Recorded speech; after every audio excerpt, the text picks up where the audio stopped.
Well, this is awkward.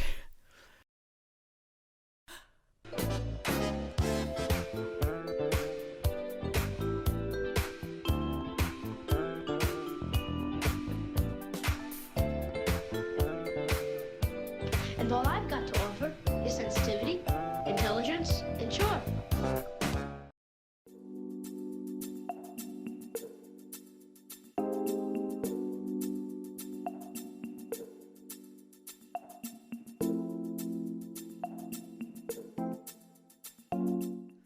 Hello and welcome to my channel. If you have been around for a while and the title and topic of this video seems pretty familiar to you, there is a reason for that.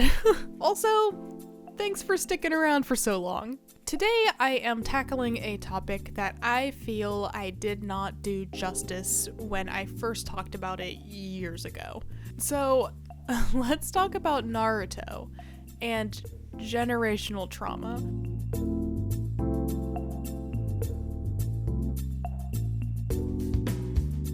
So I'm going to give you a brief synopsis of Naruto. If you know anything about Naruto, you know that is near impossible. But I'm going to do my best to make over 700 episodes of this show make sense to someone who hasn't seen them. Let's start with the Wikipedia synopsis. Naruto tells the story of Naruto Uzumaki, a young ninja who seeks recognition from his peers and dreams of becoming the Hokage, the leader of his village. The story is told in two parts, the first set in Naruto's preteen years, the second in his teens. Now, if you have a lot of questions after that, that's fine. And I'm only digging further into this because I think it's very relevant to properly talking about what I want to talk about. Anyway, let's super quickly touch on the history of the Naruto world.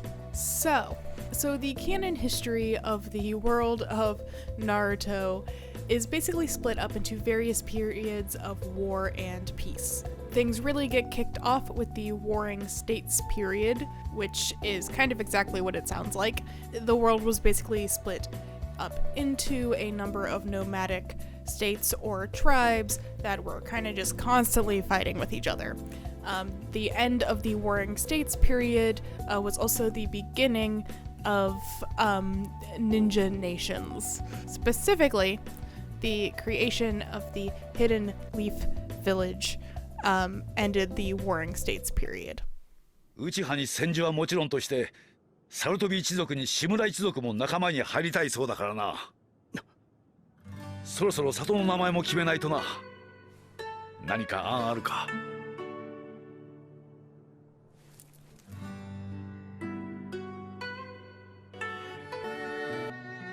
長い時間かかったが俺たちは昔の中に戻れた気がした。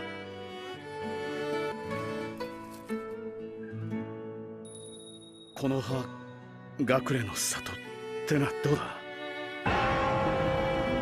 単純ぞ。ひねりもないぞ。見たままぞ。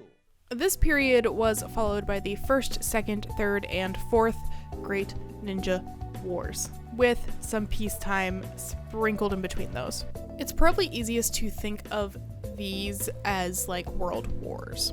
Like with World War I, a lot of these were started as a result of complicated political treaties being broken and general assholery by certain ninja nations. But to save you some brain cells, I'm not going to get into the specifics of each great ninja war. Just know they're basically like what we would consider world wars. World War I, World War II, they're the heavy hitters. And there are 4 of them.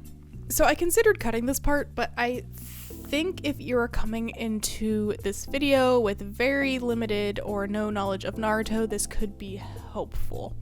So I'm going to take this opportunity to define some terms, starting with Hidden Village.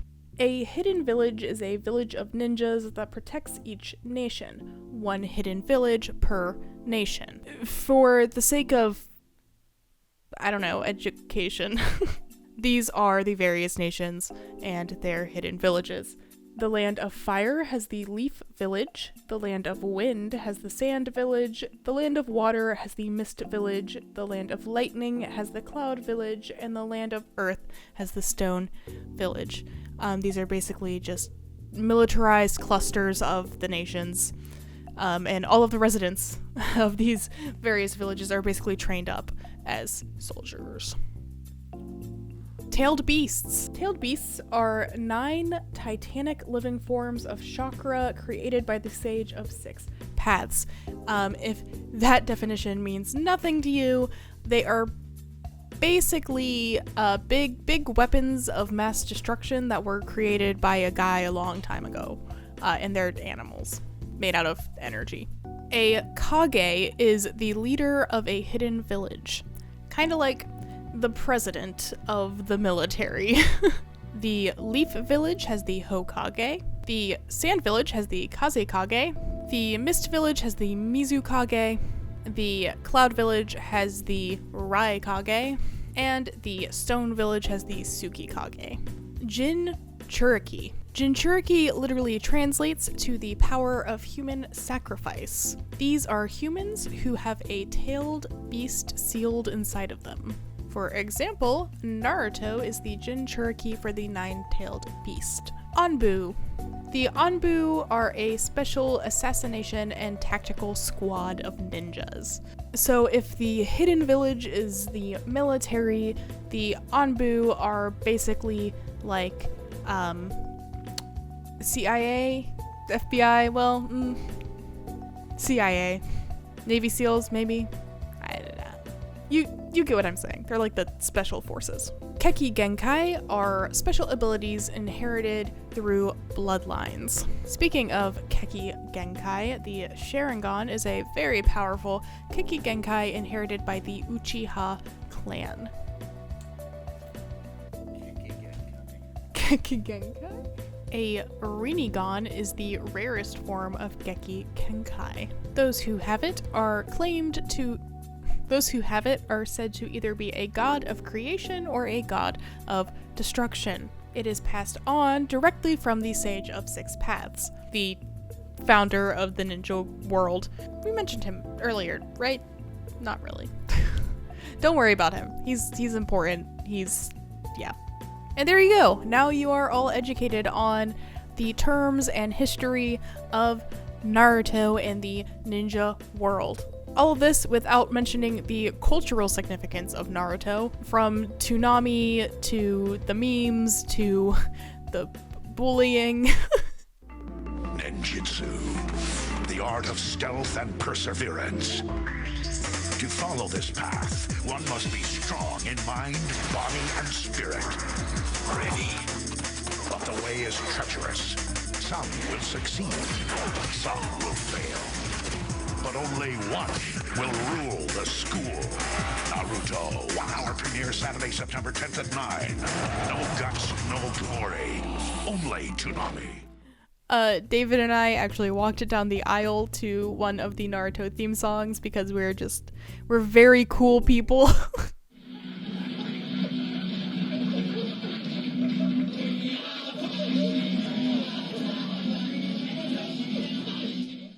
Naruto has had a massive cultural impact, is what I'm trying to say. But what is the point of Naruto? What is at the core of the story being told? Aside from the usual shonen stuff, like believe in yourself, work hard, etc. Aside from that, what if Naruto was a story about generational trauma?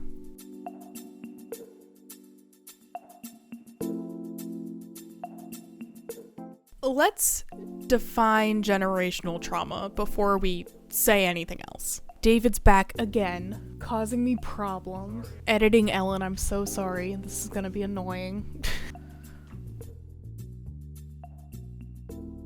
Transgenerational trauma or intergenerational trauma is the psychological effects that the collective trauma experienced by a group of people has on subsequent generations in that group. I am going to put a handy little chart on the screen now.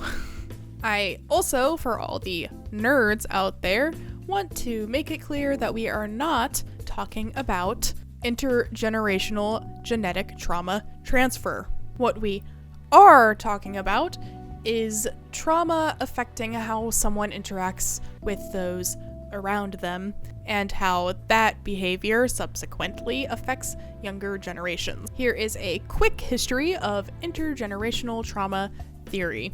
This is all very riveting stuff, I hope you know that. There will be a quiz after the video.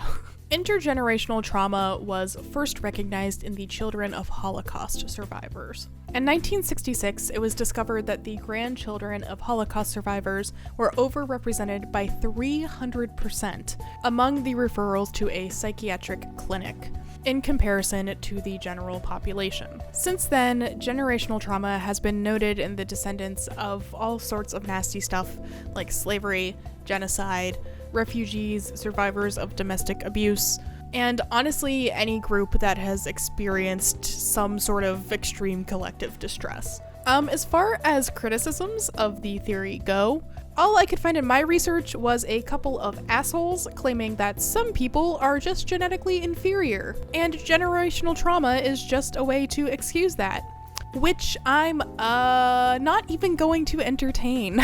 If you are at all familiar with any legitimate criticisms, please leave them in the comments and I will take them into consideration. Just, don't be racist. As you can imagine, there are a lot of real-world examples of generational trauma.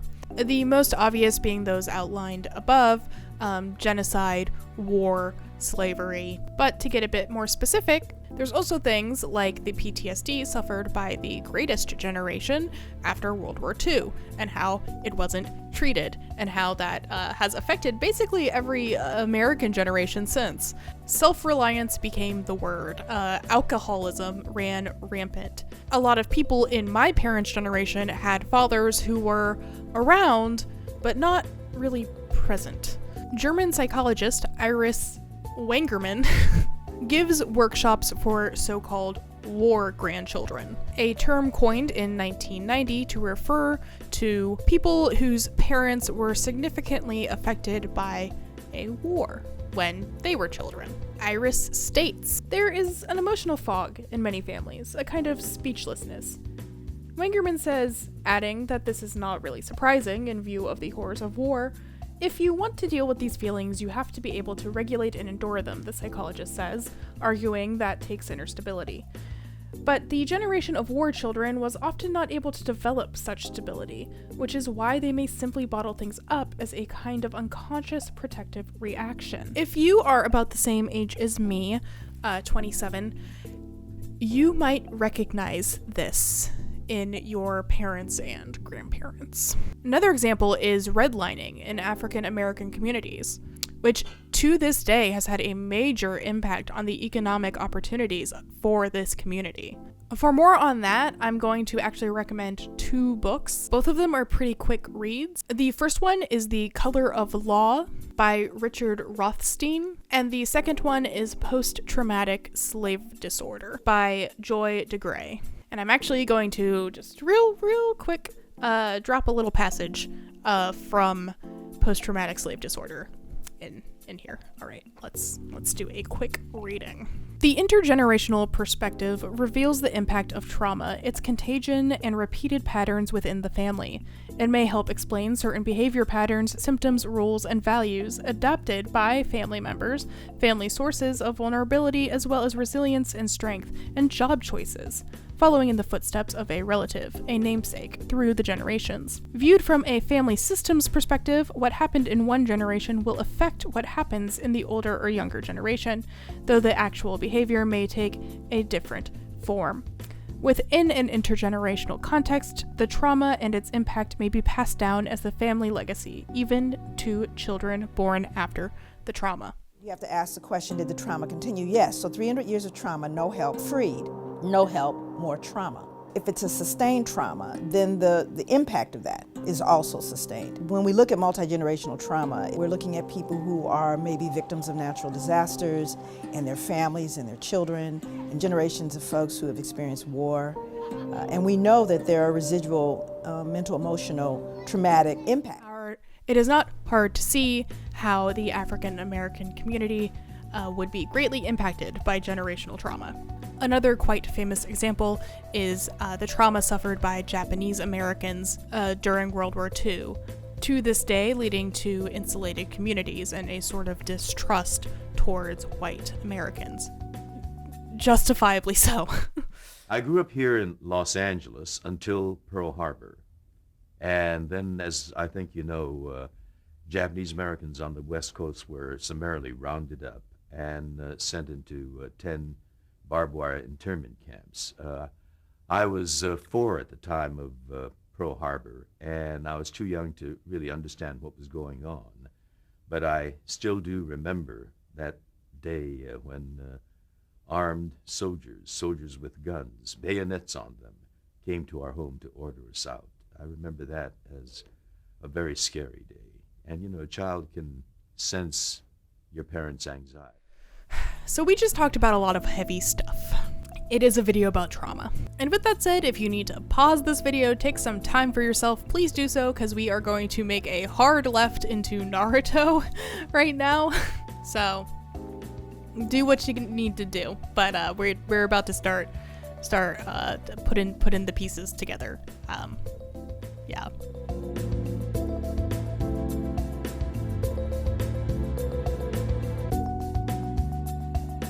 So, Naruto and war. Like we already discussed, Naruto features 4 great ninja wars getting kicked off by the Warring States period. War is a huge part of Naruto, and war gives us a lot of orphans.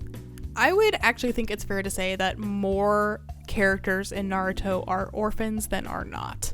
In fact, the original Akatsuki, which I realized wasn't defined earlier, the Akatsuki is basically like a terrorist organization. But the original Akatsuki was started by a group of war orphans: Yahiko, Nagato, and Konan. The organization was first started as an attempt to bring peace, but that got bastardized by the insidious nature of war and trauma after Yahiko was murdered, and Nagato decided to seek revenge.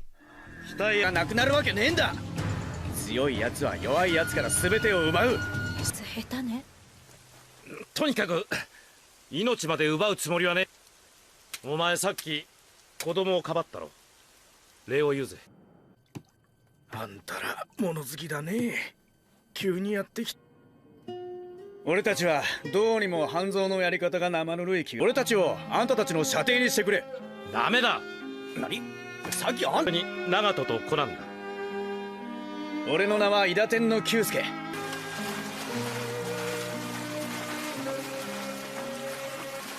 暁、ここに決戦じゃ。おう。ヤヒコ、リーダーのお前にはここでそこの赤い髪のお前、それでヤヒコを殺せ。俺をやれ。ヤヒ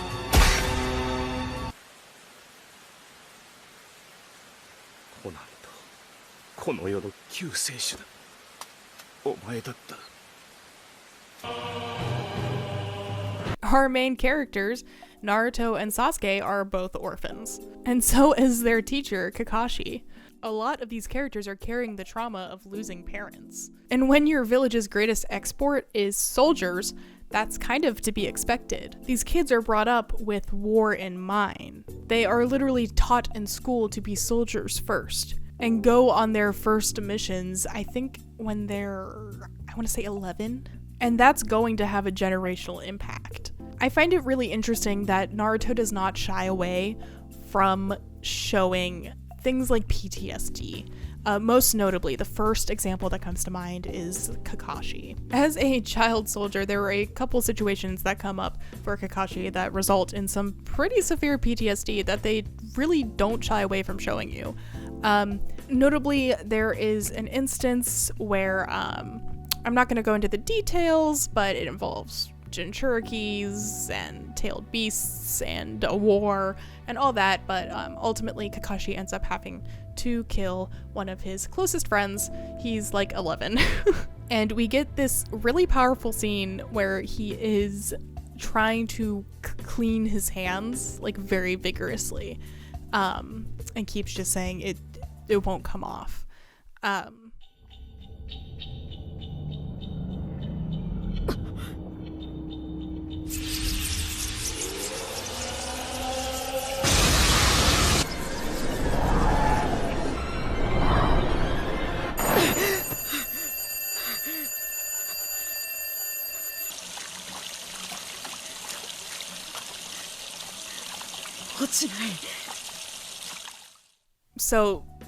So these portrayals are there. It's also pretty apparent in Itachi, Sasuke's older brother, in his attempts to protect his younger brother.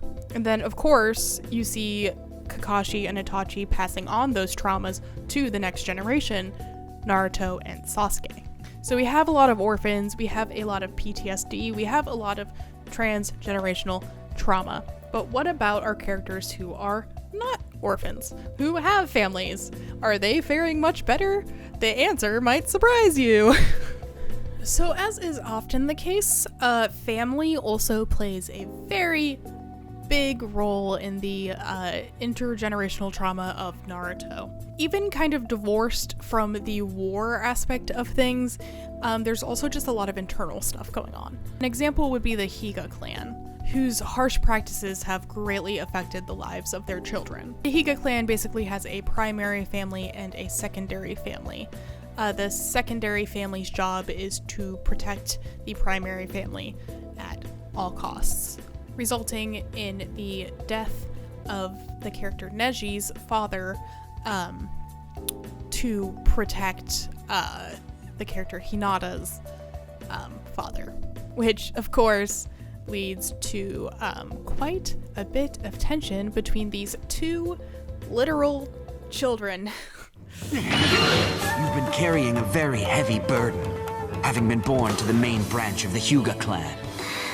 That you're the one. You're suffering much more than I.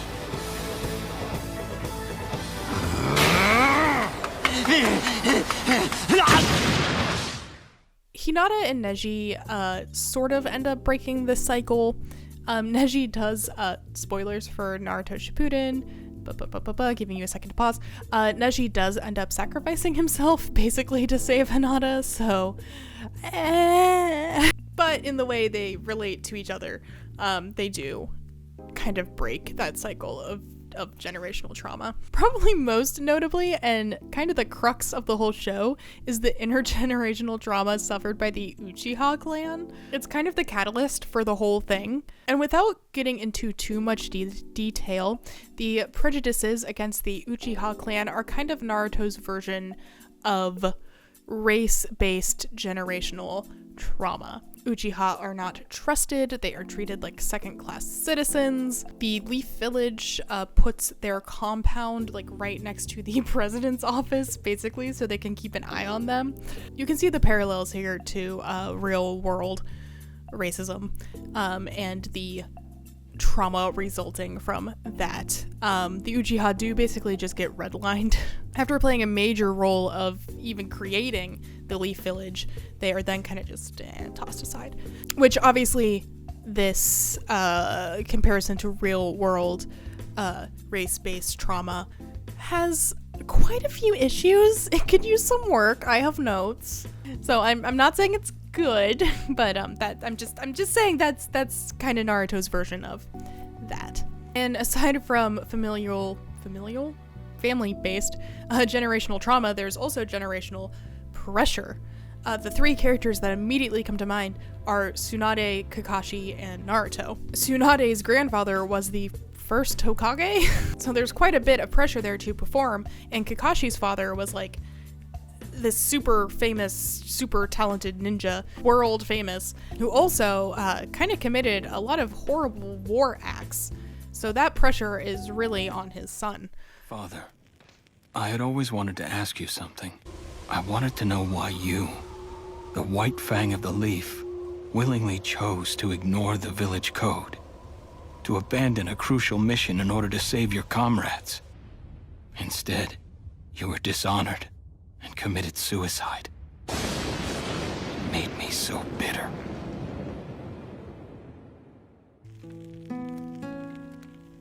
But you know, Father, now I realize that you did what you thought was right. You knew what the consequences would be, yet you chose your friends' lives over the code.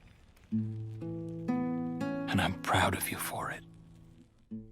And then Naruto is also, spoilers, the son of a Hokage. That's barely a spoiler.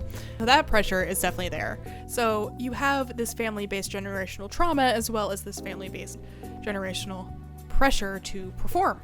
So far we have discussed the war-based generational trauma in Naruto, the family-based generational trauma in Naruto. Let's talk about the community societal-based generational trauma in Naruto. I am saying generational trauma so much and it's starting to not sound like a real word. You make the milkshake. What a great word. Milkshake. It's like when you say your name over and over again in the mirror, and after a while it sounds crazy. So, every hidden village has a Jinchuriki. As a reminder, a Jinchuriki is a person who has a tailed beast sealed inside of them. And every hidden village kind of treats their Jinchuriki like shit.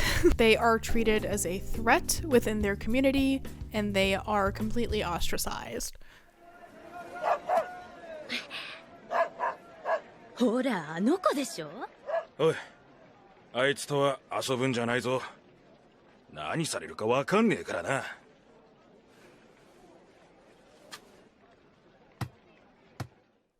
I mean, they are basically walking reminders of war. The tailed beasts were split among the villages at the beginning of the First Great Ninja War. So their very existence is a reminder of past traumas. And of course that gets passed down from Jinchuriki to Jinchuriki, at least for the most part. And then, as we already kind of talked about, there is the Uchiha. And this ostracizing of the Uchiha clan ultimately results in their extermination. This genocide that is executed as a direct result of generational trauma. This idea that the Uchiha can't be trusted, which stems from one of the founders of the Leaf Village, Madara Uchiha. I mean, there's even the very walls that surround the Hidden Leaf Village, creating this very insulated community. We cannot trust the outside world because this has been proven in the past through the Great Ninja Wars. Every community in Naruto has their own version of this, their own traumas that have been passed down from the very beginning, from that Warring States period. So how did this all get started? How did all of these war-based, family-based community traumas start? At the end of the day, Naruto tells a pretty complete story of a nation from the very beginning. And the trauma is there from the very start, like an insidious little seed planted. At that very beginning Warring States period, the average lifespan is 30 years, which is a strange statistic for an anime to give us. And from that Warring States period, Madara and Hashirama, Madara Uchiha, the Hashirama is the first Hokage. They make the Leaf Village together and create the... Anyways, we don't need to get into it. But basically, these two, best bros, they start the Hidden Village system out of the Warring States period. So this whole system, this whole world that we are operating in is kind of the fruit of this time of intense trauma and war and death. And you know, the trauma has been there from our very start as well. Look at how we treated Native Americans. Go back even further, look at the religious persecution of the Middle Ages. Look at slavery all around the world. Everything is built on trauma, and it just keeps kind of adding upon itself generation by generation. And I think that's really reflected back on us in a show like Naruto, that's telling this very complete history of that world and telling us that basically the actions of every generation has an impact on the future one. And it's been there from the very start.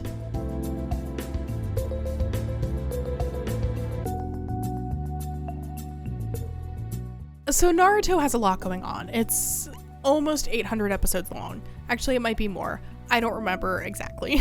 It's also first and foremost a shonen anime, so I might be reading too much into these things, but this is just one reading of the story. But the more I think about it, the more it makes sense that Naruto is a story about generational trauma and the effects of war on our children. And you know, Naruto has a lot of issues. A lot of issues, especially if you are a fan of female characters.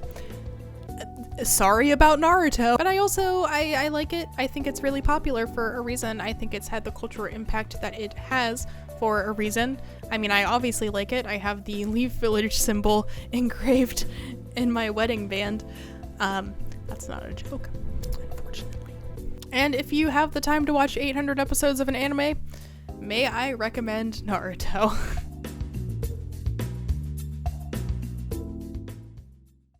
Hey guys, I hope you liked the video, and I hope you kind of like this longer format.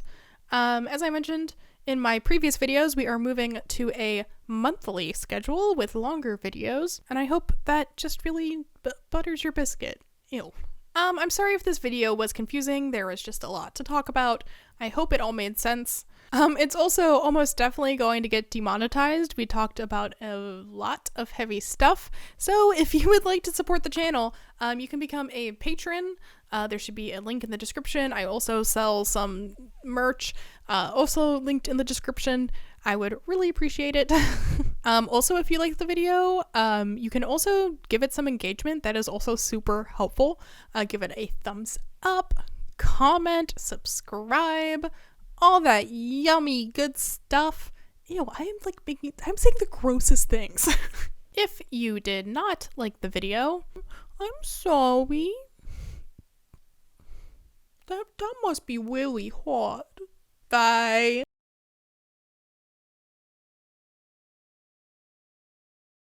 For real. This is a bad boy right here. For real.